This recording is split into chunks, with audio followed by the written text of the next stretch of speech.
उत्तरीय भारत के प्रसिद्ध महाराजा हरिश्चंद्र के वंश में लवण नामक एक राजा हुआ था।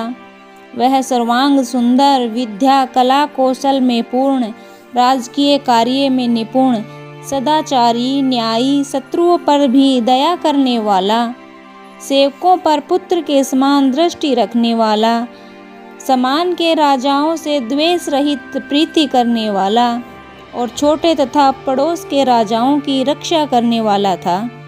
सब देश के वणिक लोग स्वतंत्र पूर्वक उसके राज्य में वाणिज्य किया करते थे।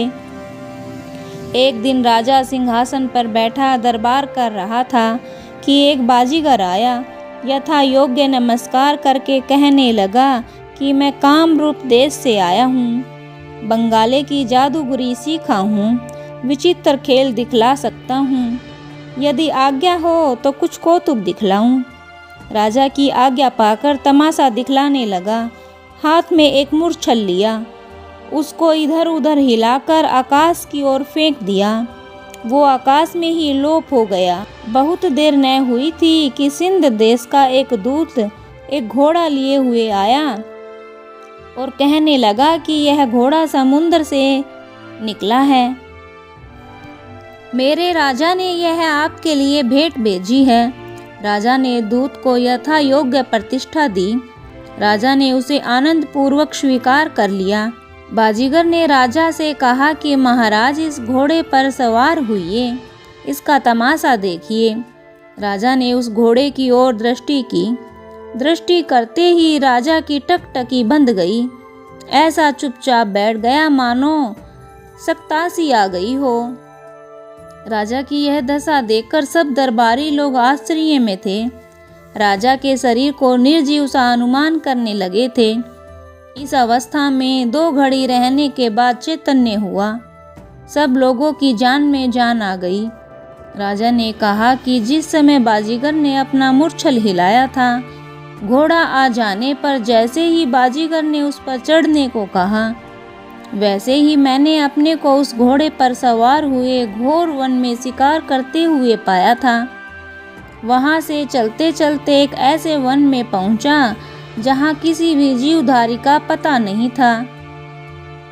आगे चलकर एक ऐसे मैदान में पहुंचा जहां की वृक्ष तो क्या, घास भी नहीं देख पड़ती थी।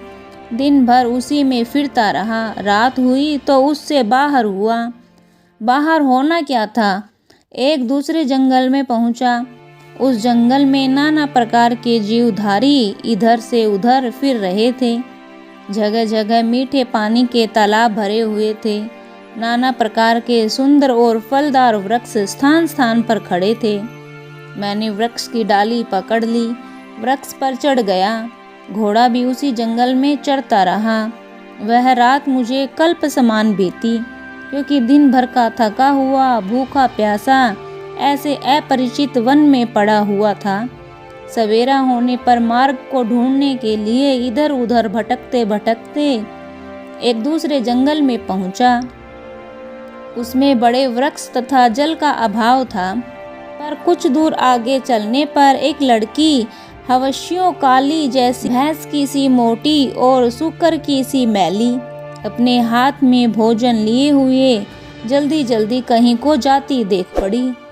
मैं कई दिन का भूखा था, धैर्य न रख सका। उसी से कहा कि परोपकार करना सर्वोत्तम गुण है, किसी भूखे को तृप्त कर देना ही पुण्य है।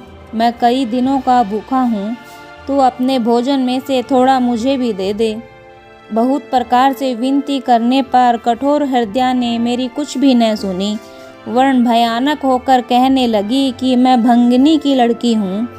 इस वन में मेरा पिता खेत में काम कर रहा है, उसी के लिए भोजन लिए जाती हूँ। इसमें से मैं तुझको नहीं दे सकती।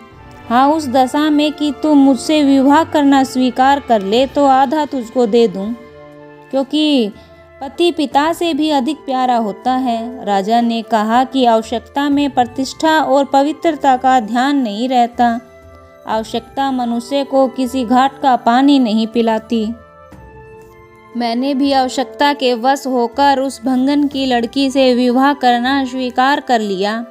उससे भोजन लेकर खाया।